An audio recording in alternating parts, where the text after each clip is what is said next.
Lions Rock Productions. This is Jay This Moore. is Greg Proops. This is Jordan Harbinger. This is Dexter from The Offspring. This is Nathan This is East. Sebastian Younger. This is Rick This Marotta. is Stuart Copeland. This is Mick Gillette. This is Andy Summers. Hi, this is Skunk Baxter. This is Gabby Reese. This is Rob Bell. Hey, this is John Leon Guerrero. Hey, and this is Pete A. Turner. This is Jeff Gottesfeld, and you're watching the Break It Down. And now, the Break It Down Show with John Leon Guerrero and Pete A. Turner. Gottesfeld. I got to get the E in there. Okay, you never know. You never know when you get these German kind of Yiddish. You kind of. But you nailed it exactly, dude. Yeah. Never know. Oh, like French. You're like, is it I? Is it E? Is it A? Whatever. Right. I never had as good a time as when I was in Germany, man. It was no sweat. Yeah. Gottesfeld. You're like, oh, right. So no problem. Hey, this book is super cool. I love what you did. You're an award-winning author, right?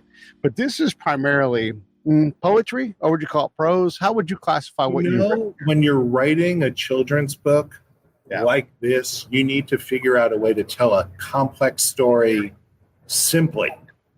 So it's a matter of leaving a lot of things out, finding the right voice, which in this case, I decided to do it from the point of view of the first unknown, and then telling it concisely in a way that kids will handle it. It sounds easy. It's not easy. And then there are some elements of, is it poetry? Yeah, right. Is it? You just choose, you agonize over every word when you're writing 850 words. You know, I've written 85,000 word novels. All right, there's a bad sentence. What are you going to do? Right? It's the worst thing in the world. But this, you can't have a bad piece of punctuation. No, you cannot. That comma matters. That need to do something more than. Luckily, we have more punctuation now. So when you really want someone, I'm writing something right now. I'm a bit of a writer myself, not at your level at all. But the first sentence is life. Period.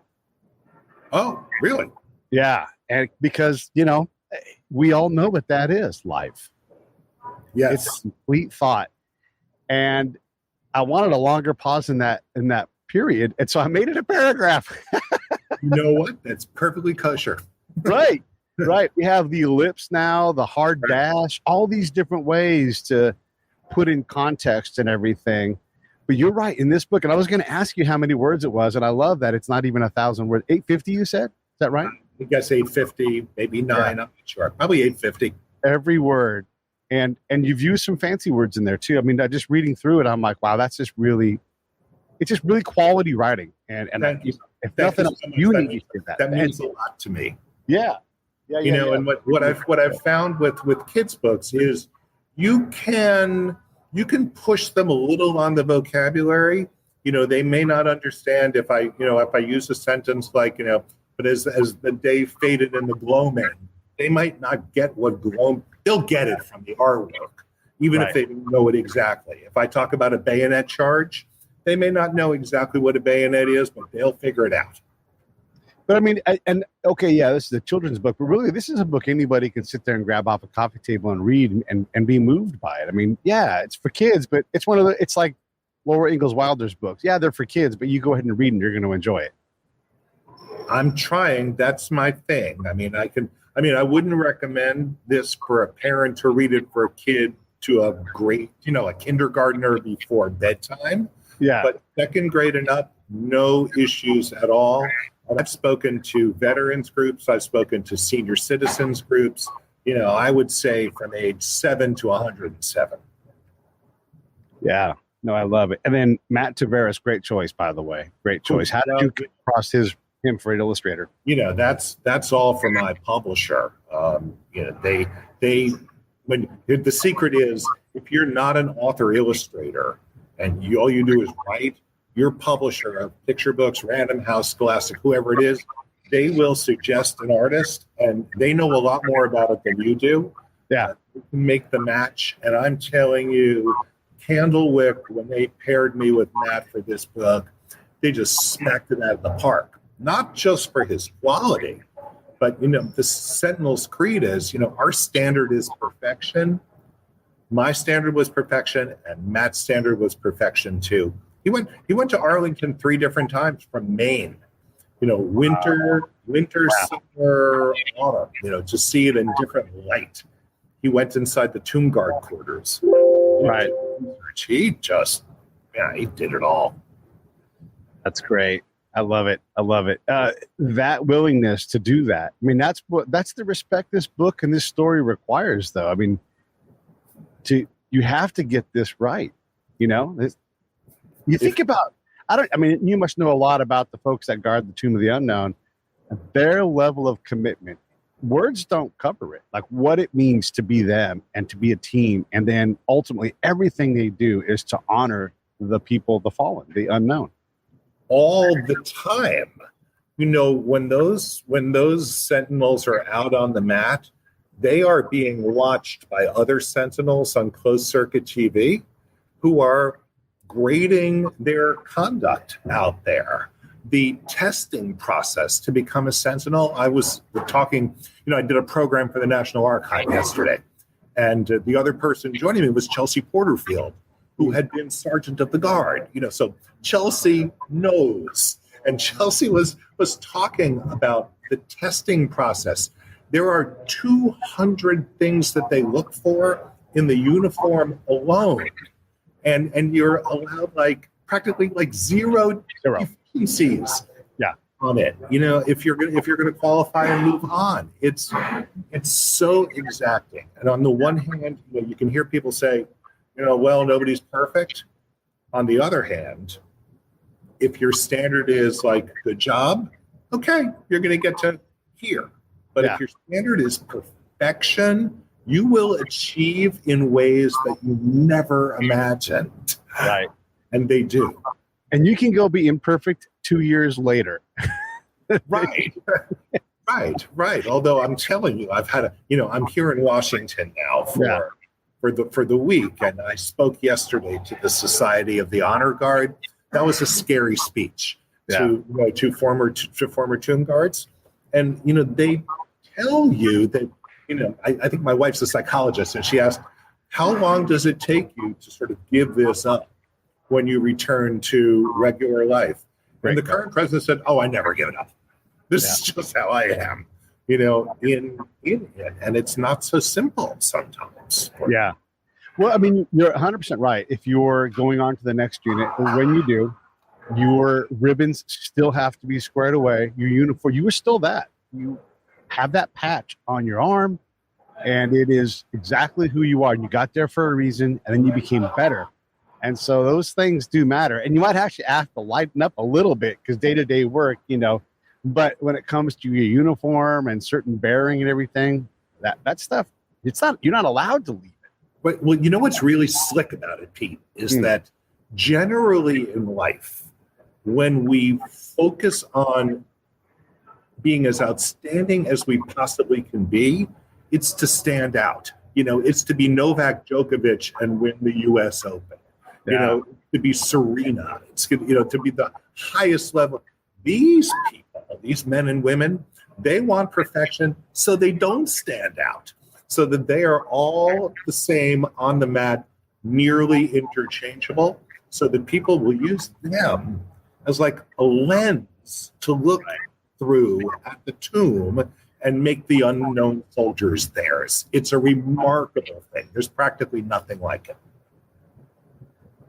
You brought up a sports reference, and you also used the word gloaming. So are you a Cubs fan? Are you throwing a little bit of a hat tip to Gabby Harnett and the homer and the gloaming? Well, this is just great because the Chicago Cubs are our family's team. I knew it. We were latecomers, I must tell you, but we have a W flag that we fly in Los Angeles for them. This was a tough season for us and for many of us, but we went to Wrigley 2 years ago. It was our first game, upper deck. Okay, and Jose Contreras fouls a ball up, comes off, hits a pillar, comes right in front. I put my hand out, bam, my first Wrigley foul ball. Right there. It was great. Yeah, I love the Cubs. Yeah, but that's where that gloaming word comes from. No one remembers the song, but that's that poem, right? And so there is a connection there. You got a writer who writes something that's still relevant, at least to Cubs fans. 100 years later. And the word gloaming is a word used in, if you read baseball throughout a year, someone's going to reference it, right? Well, I'm telling you, I've been looking for like 7 years for a children's book to put the word in, and I finally had my opportunity. Yeah. When you learned about the guys who guard the folks who guard the tomb, there's a lot of sacrifices they make, no alcohol, that kind of thing. What stood out to you in terms of, gosh, this is like, and some of these commitments really do become or are lifetime commitments where they change their life to take this job. If you become a tomb guard, you're a tomb guard for life. You know, your badge number, your name goes up on a plaque inside the tomb guard quarters. I saw it. I mean, you were allowed to have a beer. What you're not allowed to do is get popped for drunk driving. You know, you are allowed to use profanity, but don't commit a misdemeanor. You know, and if that happens, you may well be stripped of your badge. It has happened. I've looked at the wall. There's the number, and the name is removed. You know, they are representing something sacred for us, and I try to make this real for kids who may well know nothing going into my book. You know, there's zero on, you know, the average third grader is going to be zero on Arlington, zero on the Tomb of the Unknown Soldier. I wrote it because I didn't know all that much when I looked down at the tombstone in the LA National Cemetery and saw the word unknown on Memorial Day in 2016. So if I don't know anything, so how do I make it real for them? You tell it from the point of view of the first unknown. You start out saying, right, I am an unknown. I am one of many, right? We fell for the last time in the Argonne Forest. Right. You know, that's at Bellow Wood, right? Face down in trenches, face up on hillsides. We fell 1,000 ways. Okay, you get to the end of that, they're with you. Then you unfold the story for them, and they are, boy, the emotions that I see in their faces, it's like they're stunned. They're dazzled, they're proud, and they're inspired. Because I'm talking about things in this book that they don't get talked to very much about at all. Yeah. The first words in the book are the Sentinel's Creed. Yes. And I'm going to try to read it because it will break me up emotionally because it means a lot. I'm a veteran, you know, but it's powerful. And when you think about just that creed, I mean, look, we don't often have a creed anymore. You know, very few things do. But here's one where you are literally representing all of these dead for all eternity from all time. I mean, sure, we don't have very many, if any, unknown deaths anymore. But that doesn't stop. And we really probably have identified all of them that we're going to identify at this point, at least scientifically. So yes, you are guarding something that's in the past and is getting further in the past, but that doesn't in any way, if anything, it makes the load heavier. You know, I think it's even more so now. I was talking with the tomb guard last night about this, you know, and you'll look at your Facebook feed today and you'll see your friends posting pictures of their dad or their grandfather who was in the service, but we don't have that so much anymore. You know, with the volunteer army, which does not absolve us of responsibility for making that connection. Actually, what it does is it heightens it. Yeah. You know, we've got to really seek it out, make it volitional, and just as people who are soldiers now are volunteers, we must volunteer to make that unknown soldier ours. Yeah. And when we do, we're better. And when we teach kids to do it, they're better. There's a remarkable book that was written this past year called The Rifle. And what it is there's a Boston cop named Andy, and he got an M1 Garand, and he handed it to a World War II buddy of his. And the guy goes back in a time machine. He's like, there I was, you know? And I mean, this book is so powerful. But the line through the whole book is he's looking for his namesake, his uncle, who died at Monte Cassino, I think it was. Yeah, right. And he, without design, by just searching, he finds two veterans who are like, yeah, we were there the day that, you know, Corporal Andy died, and this is how it happened. Because no one really knew, because no one's got time to figure those things out. You think about that, and these folks don't have that closure. These families don't have that closure, but it's that times 100,000, 200,000, however many people it is that have gone with no story, Yeah, they're generally unrecognized. And I'll say this, I've traveled a great deal, first by Zoom and now in person, to talk about this book in classrooms. And the very first thing I do, and I include myself in the process, is like, I'll ask kids, okay, in this room, if you've got a brother, sister, mother, father who are active duty military or were active duty military, raise your hand. And of course, my hand stays down because I'm a complete civilian, which makes me a really imperfect messenger for this book. But all the same, I did it. So in some classrooms, Eastern North Carolina, 65, 70% of the hands go in here.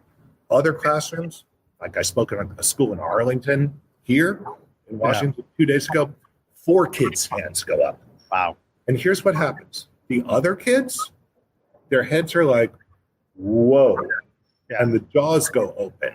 And they had no idea of it, that they had military kids in their midst. You can't blame them for what they're not taught or shown. Yeah. But it's up to us to talk about it and show them. And that's a responsibility here. One of the things that I talked about while you were trying to get on was the fact that when you're thinking a veteran, you're also thinking my daughter. She didn't get a choice. I had to go do what I had to go do. Her mom had to do the same thing, but she had to serve too. She had to grow up without a dad around a whole lot because I had to go do do the job. I want to do a book about that. Yeah, no, for sure. Yeah, it's really also folks who were cops who were going to go train Leo, people in Afghanistan, folks who work in this case, the Department of the Army or whatever it is. These are veterans, even if they didn't ever serve in the military. If you swear in and you go as part of the DOD at all, you're a veteran. Correct. And because we're deploying less people in terms of military people, but we're putting that load on other folks. And sometimes a lot of them are veterans for sure. Right. And it affects your entire family. And, and the kids, and the kids have a childhood which is really different, from what's seen as idealized. On the other hand, they've got a father or a mother who's an extraordinary example of selfless service. And my gosh, that's what we want our kids to embrace. And when your family doesn't have someone like that, we had a guy on the show the other day talked about his kid possibly deploying to Kuwait. And look, I'm hard on that. I'm a combat veteran. I'm like, yeah, whatever. Kuwait. He's in the Air Force. He's going to be fine. However, he really is deployed to an area that is considered dangerous. When you drive around, you have to do certain things because there is peril there, right? And so you look at that person on the wall. You're like, I have to remember they're there. They're serving. Your next door neighbor who doesn't have anybody in, you have to remember the person next door to you has someone who's deployed right now or whatever it is, right? Their uncle died, and that's what we're talking. And it's not just about death, but about the service overall. And you're right, we lose track of it. Right. So keep track, be aware, and be supportive of those families and those kids. At least when kids are reading 21 Steps, they're starting to think in that direction. And look, all you can do with a children's book like this is crack the door open. You push it open a little bit of the way, and then you hope that the kid and the parents and the teachers will take them the rest of the way and learn. It seems to be working. If the Biden administration, National Archives, is doing a program on 21 Steps and broadcasting it on YouTube Live, and you've got 30,000 people watching it. People want to do this. They're just not quite sure what the vehicle should be. So if my book is a little bit of that vehicle, I've accomplished my mission. Yeah, you are. And by the way, if you're homeschooling your kid, you can buy the book. There's a PDF that goes with it that has a whole discussion built into it, and it's all in there. On the page, on the screen, you can see the Amazon link. or just go to wherever and just buy 21 Steps.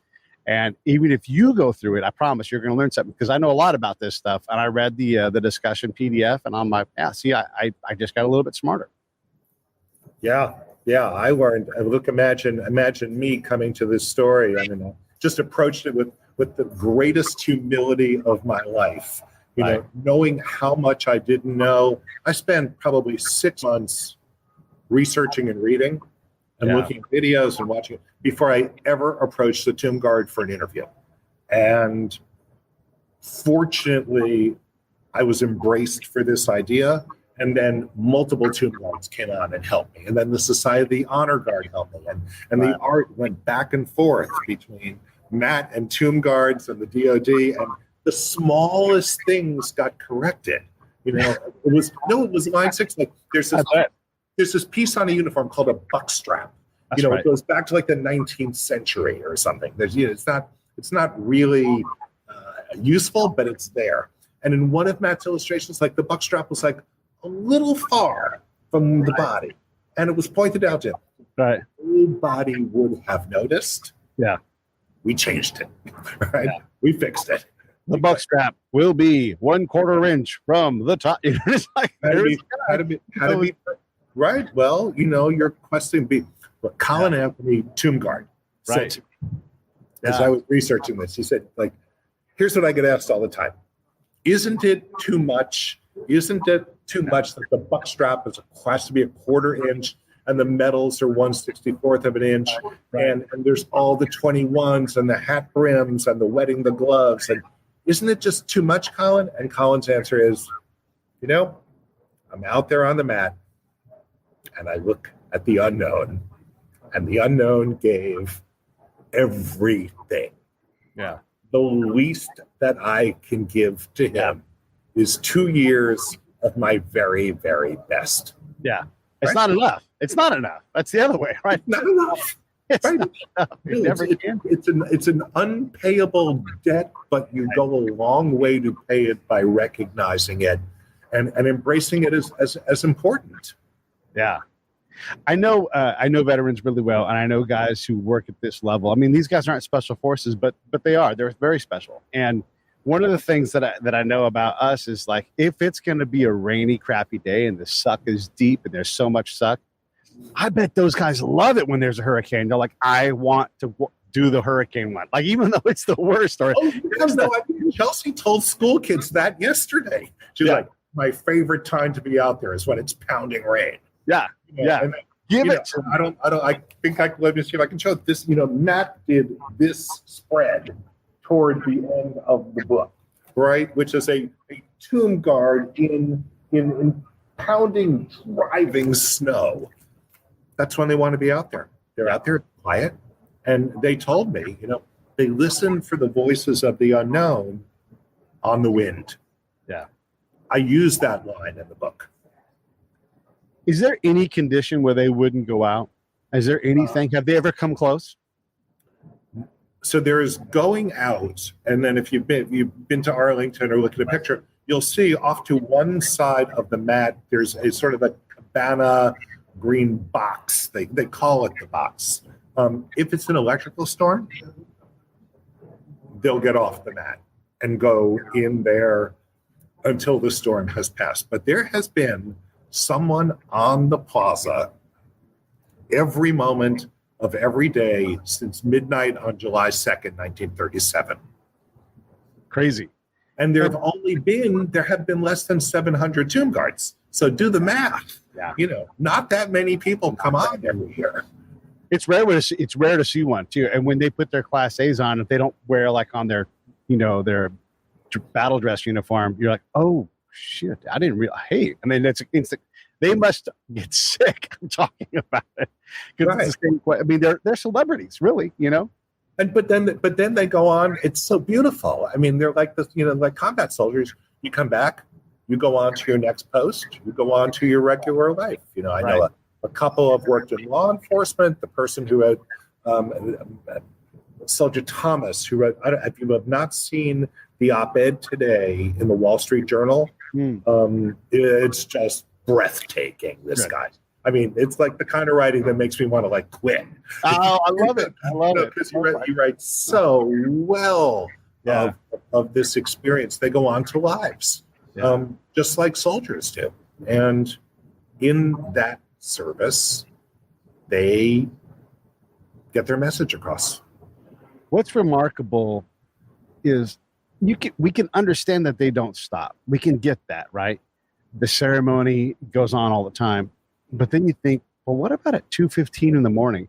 What about when they've marched the mat to pieces and have to replace it? What about when some mason has to go do something there on the stone and they just relentless? It never, ever, ever ceases. Stop and think. I finished the book with a poem, which is 3 stanzas, 21 syllables in each one. I'm going to read it, okay? Because in snow, in rain, on days the birds don't dare to sing, 21, 21, 21. By day, by night, before many, few, or none, 21, 21, 21. Guard our perfect rest. Give us now your very best. 21, 21, 21, 21. Pete, during COVID, Arlington was closed. Right. There were no visitors. Right. Nobody was on those marble steps for many months. Guess who was out there? Yeah. Right. Right? Yeah. And I don't know how they worked through it, but if you had to shelter in place, they would rather do that together as a unit and not see their families for however long it was going to be and fulfill that honor than to go home. And, there's no way they would make any other choice. No way. They're committed to this, and they work. They work really hard. So there's 3 reliefs of 6 people each, and they rotate. So it's 24 hours on, 24 off, and then 24 on during the week. And then I think it's a 72-hour break maybe over the weekend. But as Chelsea was saying yesterday, those 24, it's not 24. As they come off, they have to ready their uniforms for the next time through, shine their shoes, oil their well, all the things that I don't know about that they do. It is a life commitment while you're doing this to do it. And you're not just ironing, right? Because that's quick. This is pressing with precision the exact thing. And you might have to heat up fabric to compel it to do the fold you want it to do on a new jacket or whatever, like that strap. It just does not want to sit the way. You will spend hours making that fold perfect so that it's always perfect. So yeah, you're right. There's so much work in the details. And they shine their shoes for 5 hours a day because they were not in a trench, right? In the Argonne forest, right? Shooting, so here's shining your shoes. Here's being the unknown soldier with his death. Fine, I'm going to shine my shoes. Yeah.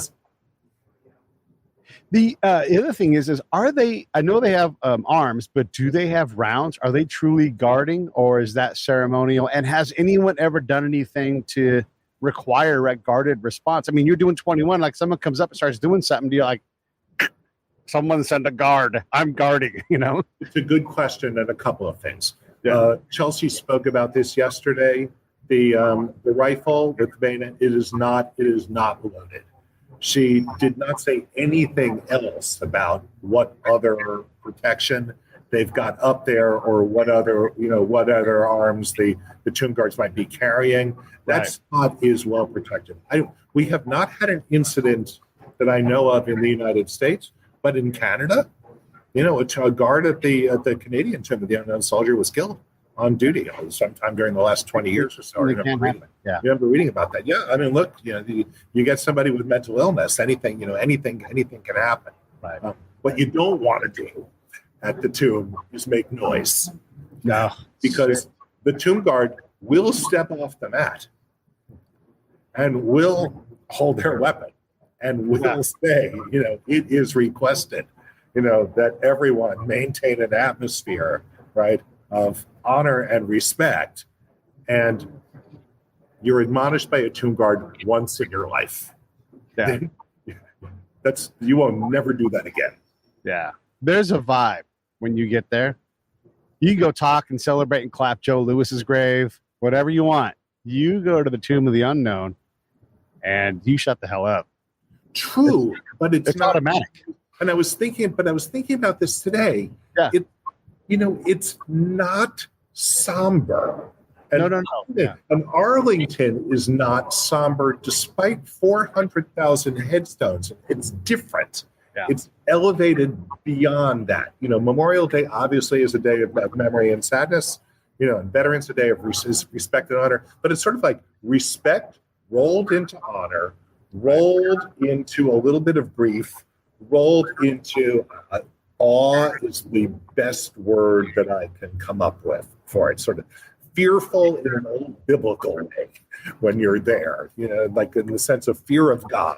You're not afraid, but it's like, oh my gosh, there's this thing so much bigger than I'll ever be. And here I am witnessing it. And I'm still standing, It's a beautiful place to go and contemplate and be in awe. One of the, it's like probably a battalion commander or something like that. He's buried somewhere, and his soldiers like, we want to be buried with the old man, not with him on top of him, but like there is their little regimental area, and it's like they are still together in rest. All of the justices from the Supreme Court that are there, you see these incredible lives. Ted, Robert, John F. Kennedy. I mean, I had an amazing experience there on Tuesday, which I'll try to share quickly. Yeah. So I have a writer colleague of mine. She's about my age, named Michelle Green, and Michelle's mother, Pearl, is 97 years old and in a wheelchair. Pearl's husband, Michelle's dad, was Major Eddie Young, Tuskegee Airman. Oh wow! Flyer in World War II. And Korea, and then Special Ops Vietnam. He's buried in Section 54. Wow. So Tuesday and Wednesday, Arlington permitted you to cross the plaza and lay flowers at the tomb. Between where the tomb guards usually are on the mat and the tomb itself, they had a velvet rope, and I was able to place flowers with Michelle Green and Pearl Young, and I'm still shaking in the aftermath of it. It was such a holy moment out there. In the early on in the book, and you make this clear, and I love this, and I was saying before when you were trying to get on, the history of the nation is complex. We want to cancel someone like Robert E. Lee, but we just don't even understand like his history, his point of view. And I'm not validating the Confederacy, but when you look at these things, that's his house, that's his property. And they lost it during the war. And yet the unknown soldier is anyone. And you mentioned this. Any creed, any sect, any ethnicity, any does not matter. And that's the essence of America. So here we have this land that comes from our biggest internal conflict. And none of that precludes anybody from being honored as an unknown.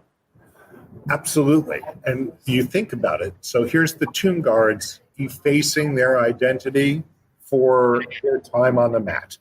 Then you've got beyond it the Tomb of the Unknown Soldier, where he gave everything, including his name and his face and his identity. And then you look beyond it. You've got Arlington spread out there with those the endless white headstones who were all real people.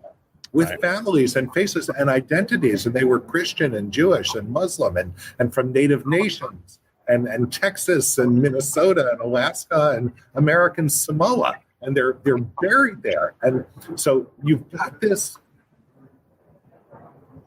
place where everyone gives up a little, right? And some give up a lot, right? For what's on the other side of the Potomac, which is Washington in front of you. Maybe if the people on the other side of the Potomac thought about the Arlington side a little bit more, we'd be doing a lot better. And it is right there. I mean, if anybody who's never been, you don't realize you can walk from the Arlington Cemetery to the Lincoln Memorial, like in minutes. Yeah. Maybe more than minutes, but not much. I mean, you can see it. It's all right there. Right. It's not a brutal walk. No. Yeah, it's remarkable. What else stands out that you picked up? Because you did all the reading, you contemplated everything. What else is in there? What would stand out for me? Okay, so you know why the tomb guards were instituted.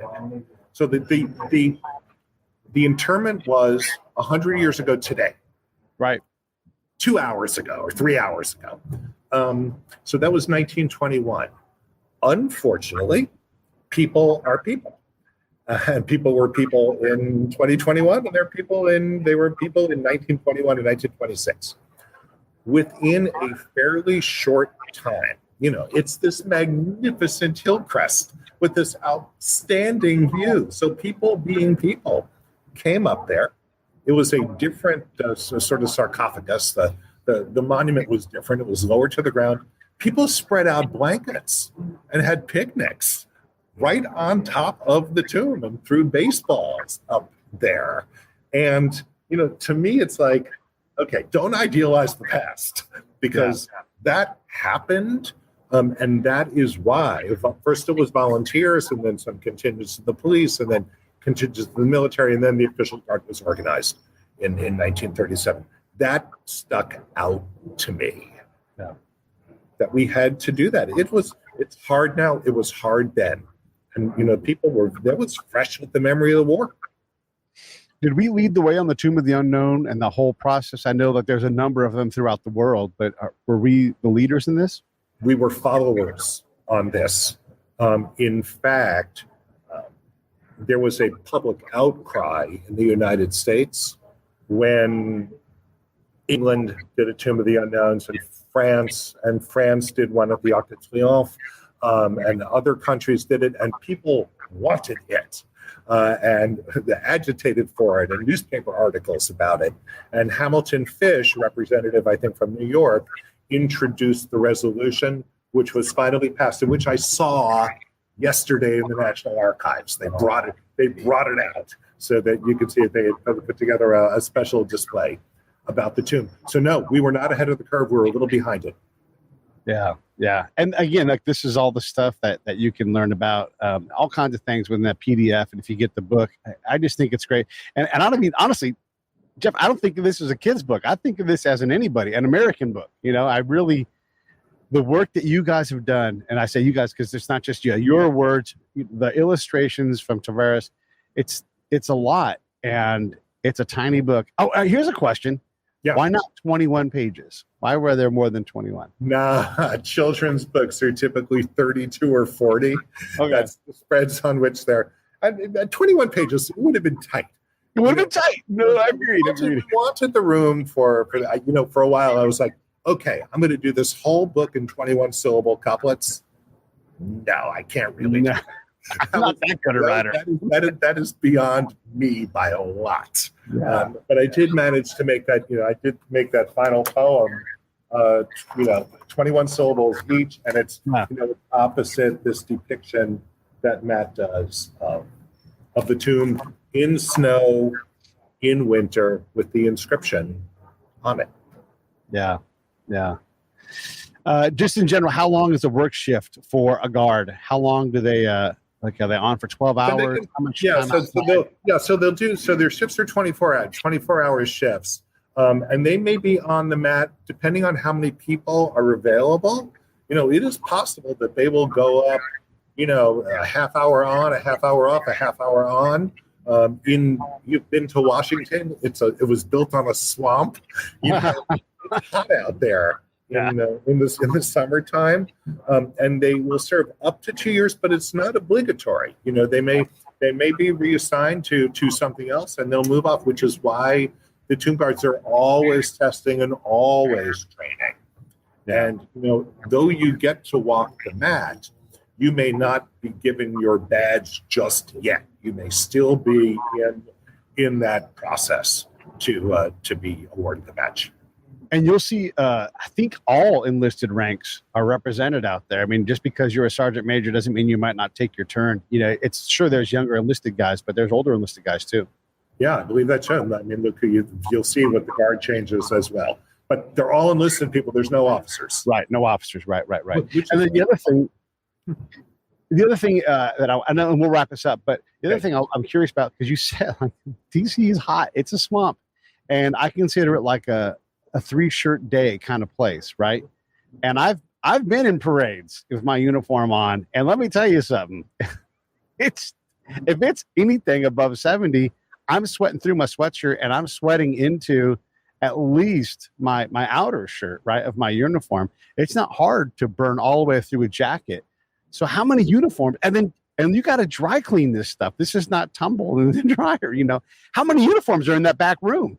That's a great question. I'm not sure, but they've got uniforms for everything back there, all kinds of weather. They have all the changes of clothes that they need to be perfect on the mat. Right. Well, listen, any final thoughts from you? It's such a great thing. I love this book. What else do you want to close with? You know, the only thing that I would close on is that, you know, this is a book about selfless service and about values like reverence and honor and discipline and sacrifice and self-effacement. And these are not necessarily typical values that are going to be stressed in children's literature today. Books today, and there's a good reason for that, and I embrace all this. You know, they will center empathy, or they will center kindness, or they will center tolerance with good reason. You know, when we're kind to each other, we have a better community. You know, when we're compassionate, someone's hurting, we're going to help them. You know, tolerant, we've got 330 million Americans here. If we're not tolerant of each other, we have no country. However, those are not the only values. So if you would like to see those values as part of like sort of a rainbow with others, 21 Steps is the book for you to read with your kids. Love it. I love it. Don't say another word. We're going to wrap this thing right now. Stand by.